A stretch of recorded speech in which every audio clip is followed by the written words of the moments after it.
Kilelo, qui t'apparte, Pichu qui t'engue. Tu as pesa appartement na kati ya poto. Solution monani. Ozana posa ya salle à concert, salle ya mariage, Pichu qui t'engue appartement. Osala location ya restaurant, obenga qui t'apparte, Pichu qui t'engue appartement. Ozana posa ya événement, au défilé de mode, oh ba maman ba roya réunion, oh soki nini. Pichu qui t'engue appartement qui t'apparte.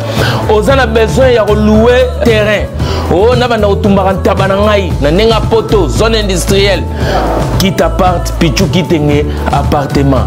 Olingi ofungola oh ba bureau qui t'apparte Pichu qui t'engue appartement. Numéro ya téléphone 0033 75 14 32 126. Benga na qui t'apparte Pichu qui t'engue appartement.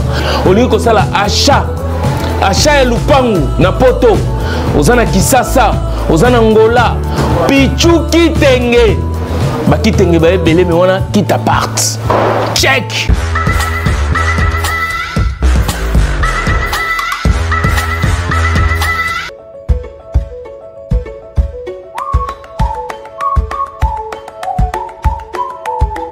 Maman, pour ça moi tamboli partout.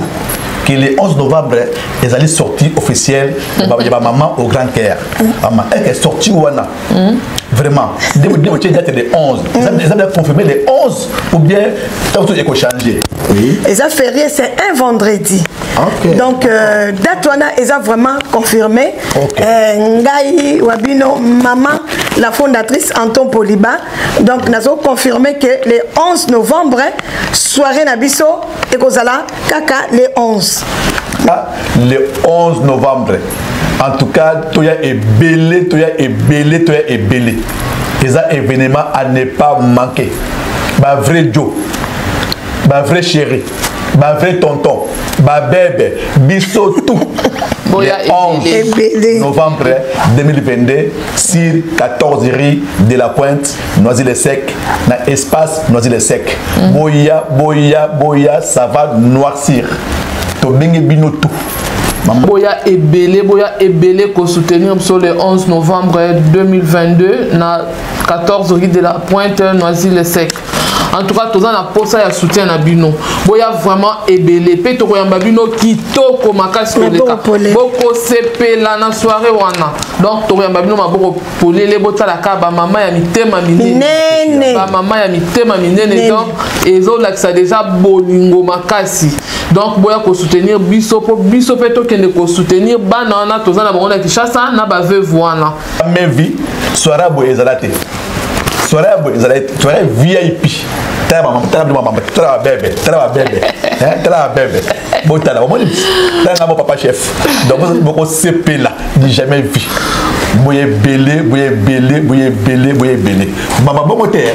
Et ça, bongo. Malabile 11 de Makambo. 2022. Et Inda grave. Na Katia Paris. Ça va noircir comme d'hab. Voilà. Les mamans au Grand Caire. Bisous.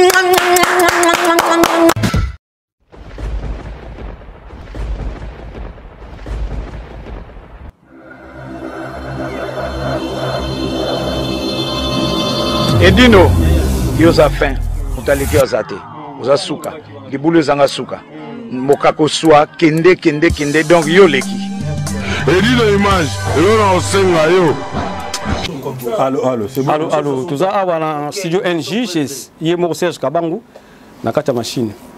Alors Serge Kabangu, toto ibana no makambo kende ni, makambo idolo. Ouais, makambo izo kende bien.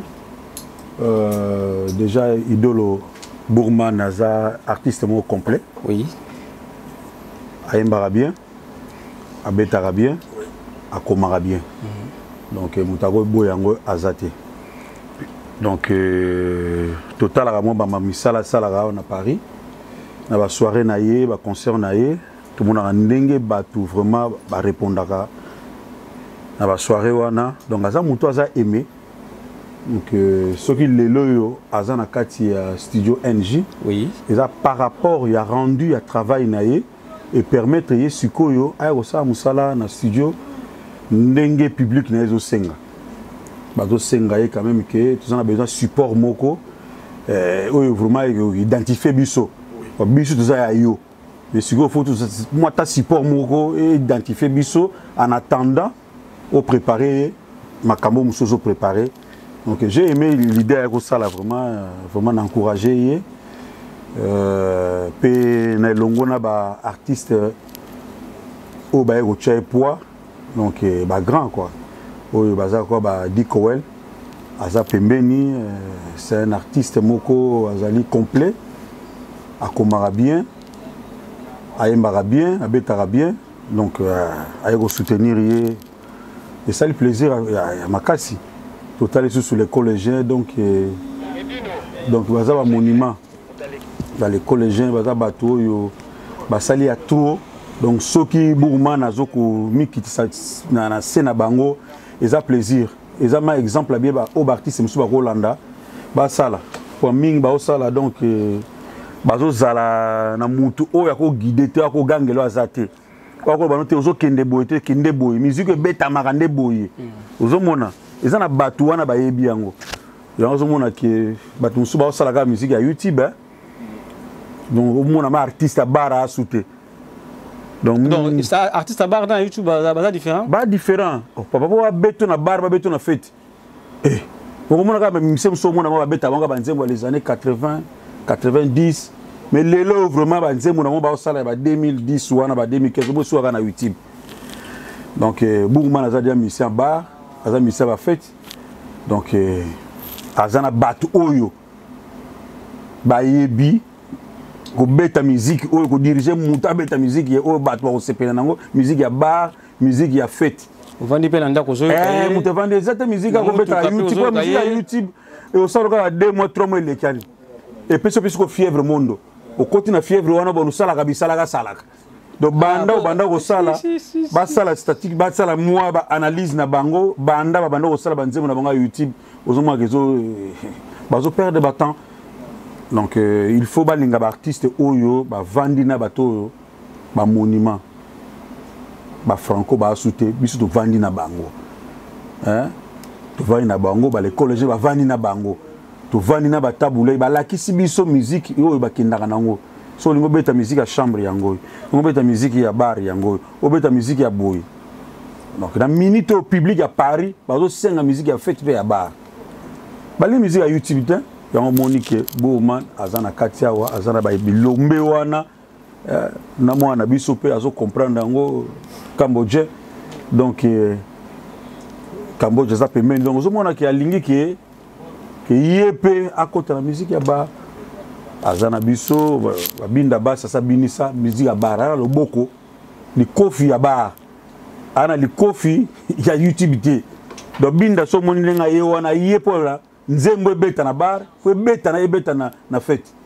vous comprendre donc ba misusu bo vandi wana bo landa pe boye bake pourquoi bango ba sali boye photo landa ngai na vana na kitio na yebi na vana na kitio 40 ans na kitio donc na yebi ke so sala nzembo na ya YouTube na nzembo ya YouTube oyo sala nzembo ya nini biso nzembo ya nini.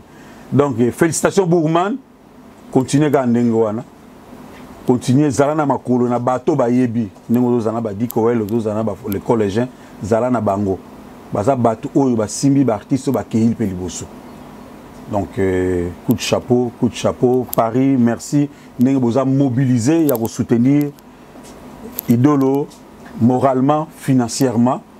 Donc eza sengo mingi. Pour continuer à ndengwana na artiste oyo baza humble oyo bachaka te ba métier soki ndenge nini mais baza kuna te mais idolo aza kuna mais métier na se donc merci elo na ko loba yango na pesi ba conseil na bosante na mwana biso Bob Ndombe félicitations makasi mwana collègue na ngai quoi mwana collègue na ngai papa na zaki collègue na na OK Jazz na bana OK.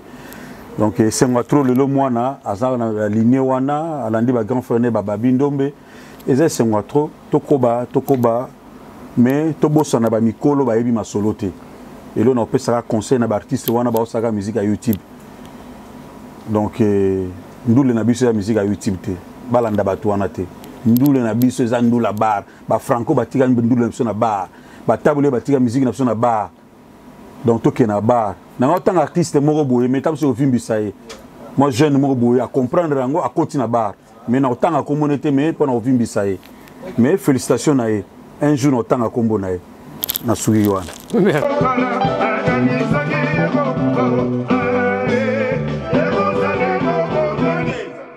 soko lancé yo na olandaka soki babomaki mopara okotisi kwa bakanisaki place yo